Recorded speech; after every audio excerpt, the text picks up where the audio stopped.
Hi, welcome to episode 266 of the Corner of Knit and Tea. My name is Laura. I'm also known as Fluffy K on Ravelry, Fluffy Kira on Instagram and Twitter. I blog over at thecornerofknitandtea.com, and that's where this episode and every episode show notes will be. I have an Etsy shop called The Corner of Knit and Tea where I sell my handspun yarns, and we have a Ravelry group called The Corner of Knit and Tea.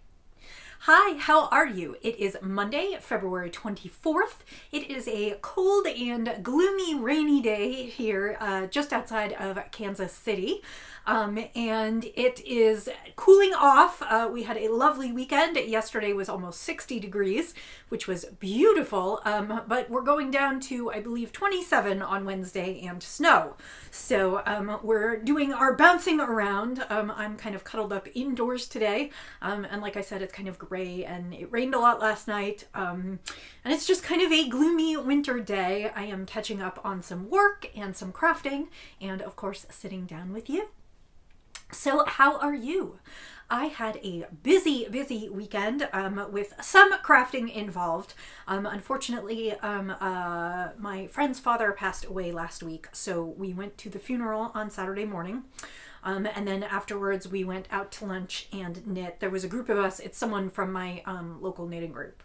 So we did get some knitting time in and we sat and talked, and actually it's kind of interesting. My knitting group that I have been knitting with since I moved here, we've basically been meeting once a week or more since I moved here almost 13 years ago. So it has been quite a wild ride for us, and we have been through a lot of births, deaths, and in between, and it's just kind of interesting to realize that we've all been through a lot together and that there are a core group of us that are just really close and I would not want to live without. So hug those that you love and appreciate those that you spend time with, I guess, is my only lesson there. Then yesterday was the monthly spinning group meetup, and we actually went all the way out to Harveyville, which is the site of Yarn School, and we got to use the drum carters there. Every year we do what we call Crazy Bats, which is everybody brings some fiber that they don't love, whether it be for the fiber itself or the colors or something that's just sitting in their stash, not getting the appropriate amount of love. And so you bring sort of the ugly duckling of your fiber closet, and we divide it up into a number of pieces, and everybody brings some fiber and everybody gets a whole bunch of different pieces of fiber, and then we card them together with Nicole Yarn School's drum carters, and so we each have some crazy bats to spin, and I have done this for quite a few years, and I brought my bats to show you this time. So it was a busy week and weekend, and diving into another busy week, but again, I just wanted to take some time out to sit with you. So welcome. If this is your first time, welcome to the podcast, and if you are a returning viewer, thanks for coming back and hanging out with me today. Let's move on to the beginning, the tea. I am drinking more from my David's Teas Sweet Treat Essentials. This was a gift from my husband for Valentine's Day. It is just a collection of their sweet treat teas. Excuse me for just a moment. Excuse me. And today I am drinking chocolate macaroon, which is black tea, toasted coconut, pecans, cacao nibs, rock cane sugar, and natural chocolate flavoring. So, and this is just a nice little sampler. It comes with a bunch of little samples of tea. Each one is good for approximately 2 servings, and they are just lovely. So I am drinking that today in my Stonehenge mug, which I got, I guess, about a little over a year ago. It was the end of January last year when I visited London and saw friends and visited Stonehenge. And it's my Stonehenge sheepy mug because, of course, sheep and Stonehenge. What could be more perfect? So, how have you been? What have you been working on? I have had some interesting things to work on here. Last week, as you may remember, I was stuck on a lot of projects because I did not have yarn to go on, and that actually has not changed, but I have cast on some new things and started a new sample and finished a project. So let's start with my first finish. My finish is the cowl that I was working on that I had sort of cast on for myself because I had some downtime. And this was cast on in Abundant Earth Fibers in their Joseph and Annie DK, which is a new weight of an old favorite yarn of theirs. They are a small batch mill in Whidbey Island, and they are going to be putting this batch on sale this weekend. I'm going to try and get some more. It is going on sale Saturday, February 29th. And that is the background color. And then the baubles are actually knit in a mill end of Spin Cycles Metamorphic, which Abundant Earth Fibers spins in their mills. And it is kind of a brownish reddish yarn. And the most interesting thing about that is that it is a yarn made of waste from spinning machines, recarded back together with some new wool and then spun into a yarn. It's a little bit nubbly and textured and a little thick and thin, and it is lovely. And I am super excited about this cowl. I actually have not blocked this, so the ribbing is standing a little funny. But this is just a super warm, cushy cowl. And like I said last week, it kind of got me on the bauble train. Because I really didn't think I was into baubles, but I actually kind of am. So it needs a good blocking, but here is my bauble cowl, all cushy and warm, and I am really enjoying it. I deviated from the pattern a little bit. The pattern is from Darling J'adore, and it is called the Rosewood Cowl. And I think I said Rosegate last week, but it's Rosewood Cowl. All of that will be linked in the show notes. It actually calls for a cowl that is twice as tall, and I thought about whether or not I wanted to make it taller, but I decided that this was probably tall enough, and it is just going to be a nice cushy cowl around my neck, and I am in love with it. The Abundant Earth Fibers is super, super, super squishy, and I'm fighting not to order a sweater quantity because I really want to do a sweater in this pattern and then use my hand spun for the baubles. But I actually have a sweater quantity of some neutral, natural fiber, so I think I'm going to try and make myself use that instead, even though this is absolutely squishy and divine. I'm sort of trying to knit from stash and not buy too much this year. We do have... in April, Plyaway, the spinning conference, the annual spinning conference will be here in Kansas City, and they will have a great marketplace. And then this is also the year, in the even years, my local Knitters Guild does a convention and has famous teachers come in and teach classes, and also has a beautiful vendor market. And they are actually both the same weekend, and they are either at the very end of March or no, I think they're in April. They're at the end of April this year. And they're both the same weekend, but that's 2 markets for me to go and shop at. So I'm trying to be good until then.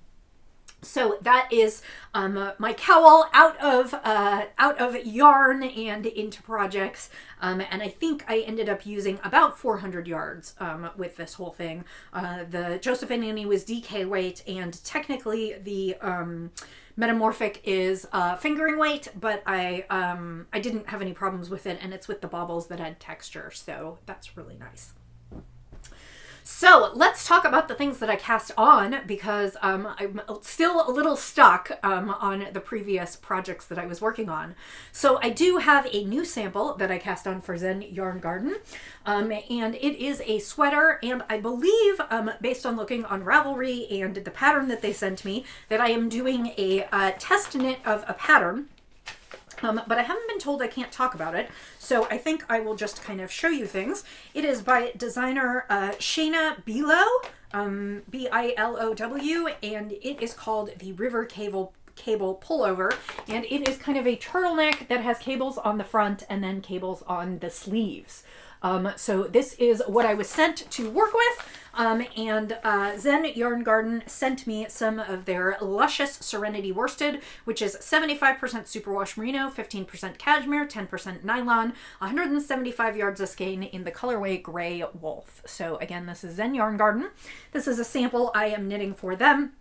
The colorway that I am working with is called Gray Wolf, and it is kind of a pewter, silvery gray. I don't know if this one's attached or not. Is it? No, it's not. And it's kind of a semi-solid. It's a little bit mottled. You'll be able to see it better when I show you the knitting that I have done, but it is just a really nice, just luscious gray tone. When I got a whole box of this and I wasn't sure what I was supposed to use to knit it with, I was like, I think it's a sweater. I think, because I got a whole box. So I cast on Saturday morning, and I do love how quick worsted knits up, because I am probably 6 inches into the back already, and I don't feel like I've spent a huge amount of time knitting on it. The back is just a stockinette stitch, so there you can see kind of the semi-solid. It's a little bit more mottled. It's got a garter border, and I am knitting, I believe, the size extra large. I guess they're not marked in terms of large and extra large. The size that I am knitting is to fit a 45-inch bust, so it's a 47, and it is arranged, it is going to be available in 7 sizes up to a 53-inch bust, which measures a 55-inch. So I guess they're saying 2 inches of positive ease. It is a pieced sweater, so I'm hoping to rip through the, or kind of get through the back really quickly, and then the front and arm pieces have cables, so that will be kind of fun. And then after you've seamed, there is a collar. So that's what I'm working on. Not super exciting to look at. I am alternating skeins because this is indie dyed yarn. I'm alternating skeins every couple rows, hoping for not too much pooling. But I do like how semi-solid yarns give sweaters some texture. So I am kind of enjoying that. And I am on 7s just for edification. There will be notes on my project page when I finish, but I am knitting per pattern. Like I said, I was given the sample size, and I am just going ahead and working that as given, and you'll be seeing that probably over the next few weeks as I work that up. So that is the first thing on my needles. I have a few hat patterns that I'm working on my needles. I have not actually brought those to show you because they're still in various stages of design, and I'm still ripping and knitting, and then I am hoping to get a yarn shipment this week to work on the project that I can't talk about, so then I will go back into that one. So I've tried not to cast on too many things because I don't want to be too distracted. I did wind up a ball of handspun yarn, and I may cast on some handspun socks this week if I need another project to sort of keep me occupied. The next project is actually crochet, and it is not what you'll be thinking. It is not the crochet blanket that I have been showing you for the past couple months. And the reason for that is I opened my big fat mouth and told my niece and nephew that I was going to knit or crochet blankets for them this year for their birthdays, because Roxy has very much outgrown her baby blanket, and Miles can use his as a lap blanket, but it is pretty small. And so I decided that I would crochet blankets for the kids, and I started on that kit that I had gotten a previous Christmas from my mother-in-law. It's, of course, an Attic 24. Lucy of Attic 24, it was a kit for a blanket that she designed. And once I started in it, I realized that the colors were really neither kid's favorite. Every kid has a favorite color. Roxy's are pink, purple, and light blue, and Miles loves red right now. So I decided that I was going to go ahead and purchase yarn to do blankets for the kids. And I was not really getting through my crochet blanket as fast as I would like. I wanted to crochet it up in 3 months, and I'm not even quite to the halfway point. I'm getting close, but I'm not quite there, and it's already, you know, towards the end of February. So I went ahead and ordered blankets for the kids, blanket packages for the kids, and then as soon as they came in, I decided that I would start on those. And as soon as I finish the kids' blankets, I'll go back to my blanket, and I think I'll probably end up making it a Christmas present for my mother-in-law. So I should be able to finish all 3 this year before the holidays, but I needed to start working on the kids' blankets if I wanted to have them done before their birthdays. So for Miles, I bought I can't remember exactly what the kit is. I think it's called the Sunny Brights. And it is pretty much a kit of rainbow colors. You know, reds, oranges, yellows, green, blues, purples, and pinks. I ended up pulling the brightest of the pinks out of the kit, not because boys can't wear pink. That really didn't entirely have anything to do with it. It was a kit of 18 balls, and the pattern that I want to use calls for 15 balls. So I pulled the pinks out of the kit, figuring I could just do the rainbow with the rest of them and go from there. And so I am going to work this one in rainbow order, so it's going to be a beautiful rainbow blanket. And I went ahead and started this week and got the first 5 colors done. So there are actually 2 reds here. It's a claret, and then I can't remember what color this is. I think it might be lipstick, and then the orange is spice, and this is gold, and then this is citron, and then I will get into the greens this evening. And my plan is to go from red to purple, and then purple back to red, and red to purple, and purple back to red. So this is just going to be a bright, cheerful, rainbowy blanket. And I actually really like the colors. I don't love these 4 colors just together by themselves, but I love the way the whole rainbow works up.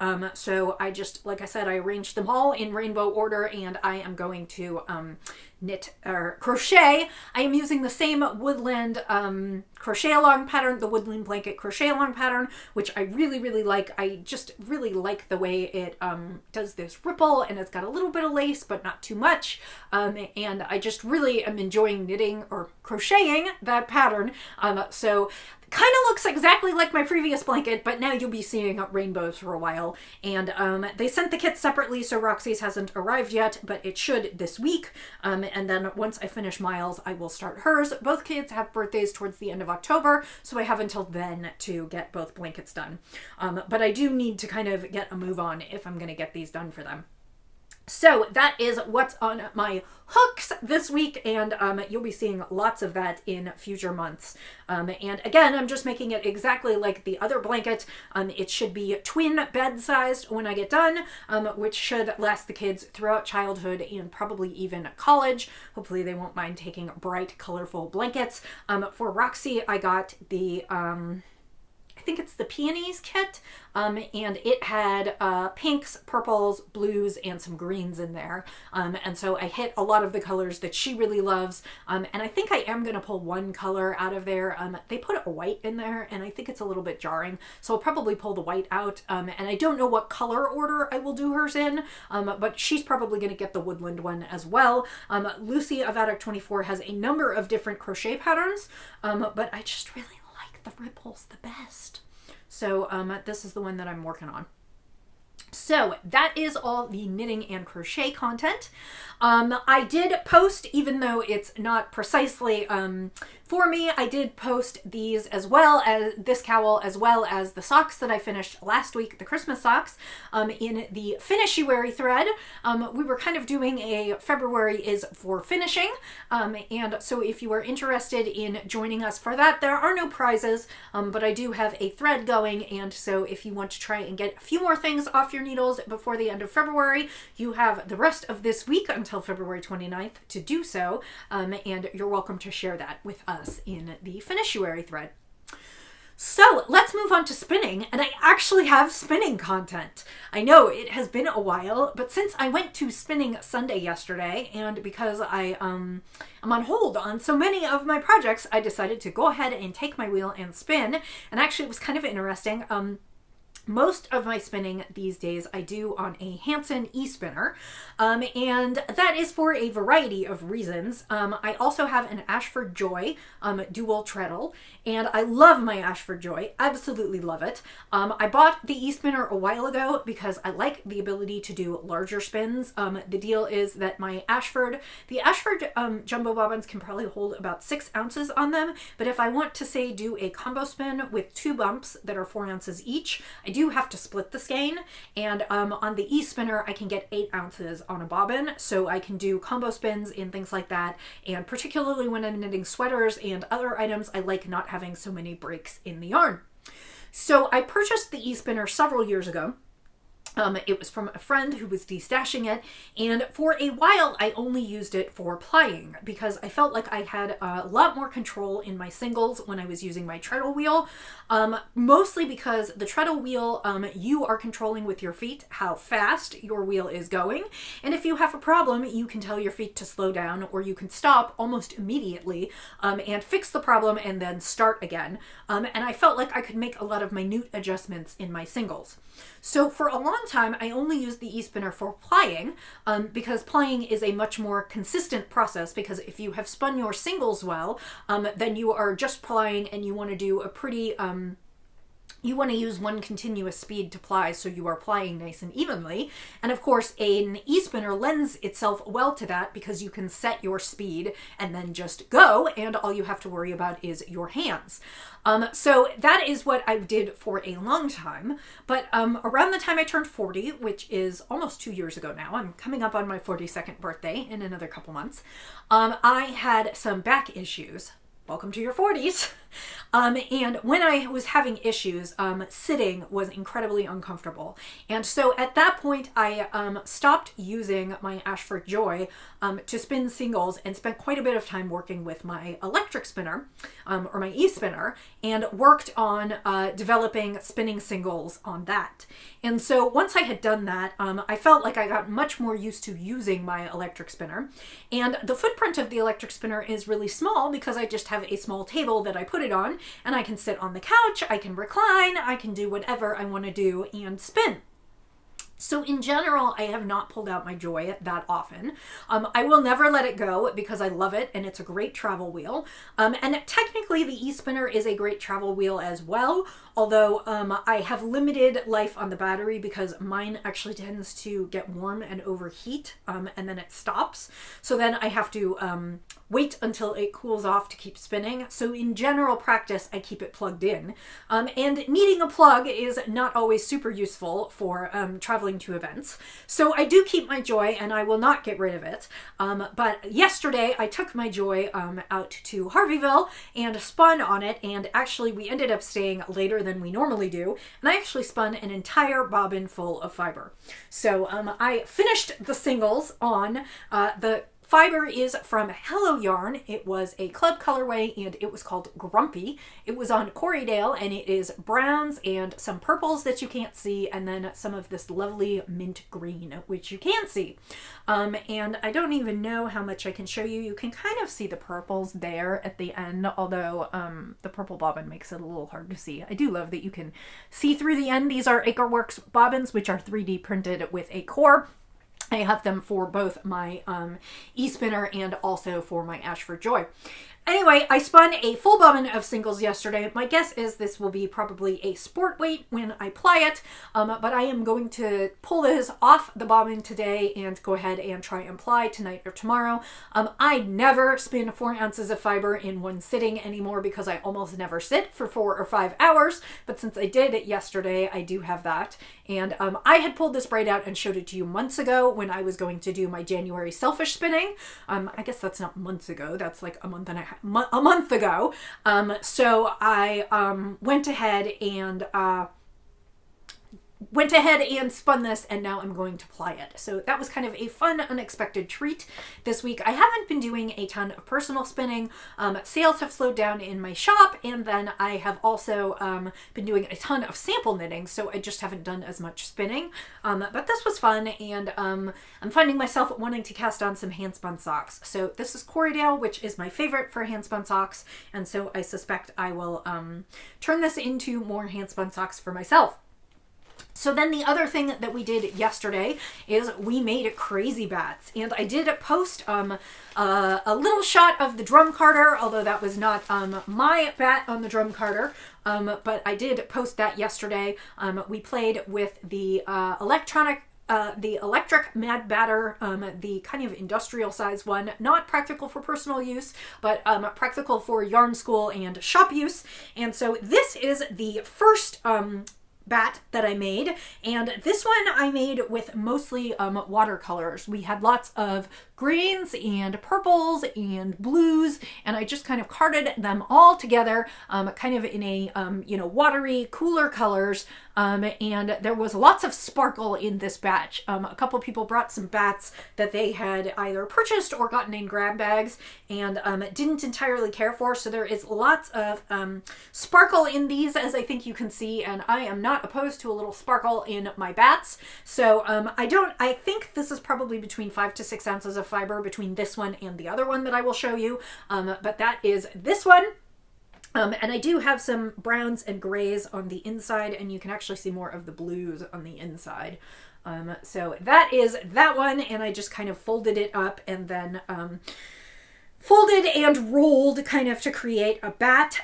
For those of you who are not spinners, let's talk about fiber prep. Oftentimes I show you braids of fiber that are considered combed top. And what that means is that all the fibers are combed to get them going in the same direction, so that they are meant for a more worsted spinning, which is not a lot of air in the fiber. All the fibers go the same direction.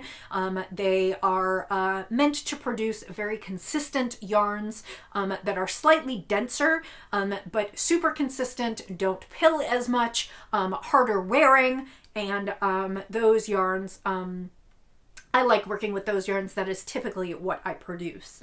Much less often do I work with bats. Bats are groups of fibers that are kind of, even if they're put on the drum carder sort of facing the same direction, the fibers are a little bit higgly-piggly. They are a little bit all over, and depending on how you spin the bat, if you spin the bat from the end and kind of go sideways or do row-logs, you are adding more air into your fiber and creating more of a woolen spun. Woolen spun yarns are much lighter and airier and loftier, and they are very warm because they trap the air in the little pockets in the yarn. However, they are less, I don't want to say less sturdy, but they are more likely to pill, and they are less hard wearing. So for instance, you would not want to use a woolen spun yarn on, say, socks, something that would rub in your shoes and get a lot of wear, because it would be more likely to wear through, versus a worsted yarn that would be sturdier. So in general, I do not prefer bat preparation, and I do not really spin woolen. Usually people who spin woolen spin long draw, and I have not mastered that art yet, which is kind of letting the fiber, you pull back and allow twist to enter the fiber, and it creates this really light, lofty yarn, oftentimes a little bit more uneven. It needs to be evened out in the plying.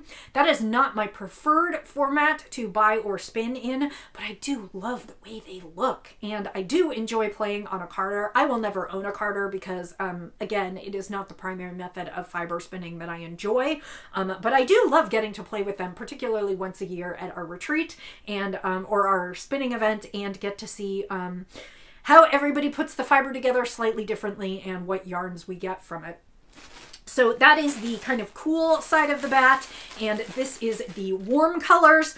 There were also lots of oranges, pinks, reds, and browns, and so I put a lot of those in this bat. The inside has some yellow and green in it, not a ton. It was kind of a neon yellow, and I couldn't decide which side to put it in, and a little bit of gray in there, so this is kind of the underside of it, but I am hoping to emphasize the kind of redder, fiery colors in this section, with also some pink. So that is the other bat. And like I said, together, I think these are probably 6 ounces. I will spin them separately.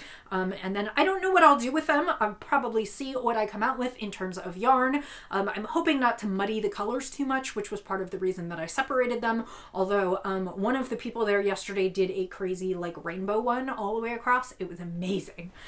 So like I said, it's interesting to see what people bring, what we come up with out of our unloved fibers, and then also what we spin and potentially knit.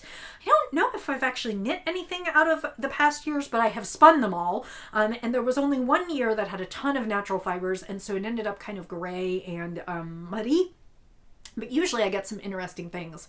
So these will probably be next on the wheel the next time I decide to spin for pleasure. I don't know exactly when that will be, so I can't promise you that, but I thought you'd find those interesting to see. So that was what I created this past weekend, and kind of what's coming down the pike on my knitting and spinning. So I hope you have had a lovely week. Thank you for joining me for a half hour of my rattling on about various knitting, crocheting, and spinning. I hope you have a lovely week ahead, and I am getting ready to figure out what's next on the docket, and hopefully have lots more to show you next week. So I hope you have a wonderful rest of your week, and until I see you again, I will say happy knitting, happy spinning, happy sipping, and I'll see you next time. Bye!